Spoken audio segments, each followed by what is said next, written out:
क्या कहलू भाऊजी तनी एक बार फिर से कहता, हम ठीक से सुननी है ना।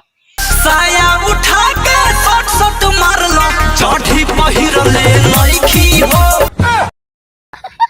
साया उठा के सट सट मारो चढ़ी पहिरले नइखी हो। चढ़ी पहिरले लईकी हो ना मतलब हम कैसे मान ली कि तू चढ़ी नइखी पहिरले?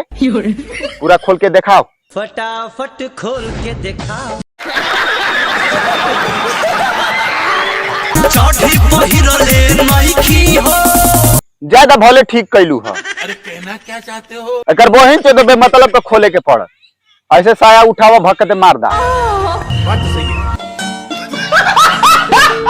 नया नया बोझ में धोखया का वार मारला।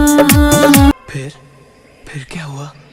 फिर क्या? टांग फैला के दर मारला, सिर सीधा खाके भोतर मारला। टांग फैला के लगातार मारेला और कौन चीज? सिर सीधा खाके भोतर मारला।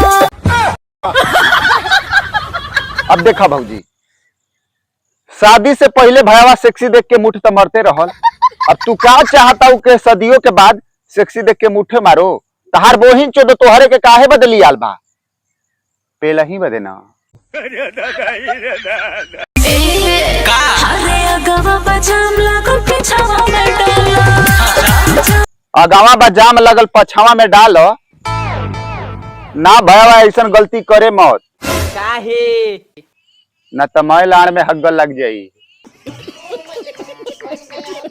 तो बस भाई लोग आज की वीडियो ये खत्म करता, नहीं तो भाई लोग ये वीडियो खाली एंटरटेनमेंट खातिर रहे के दिल दिमाग गुर्दा फेफड़ा लड़ा सुन टाइम लिया जा, एक हंस के भुला जिया जा। तो भाई लोग मिलता नहीं अगले वीडियो में, तब तक खातिर चलता नहीं।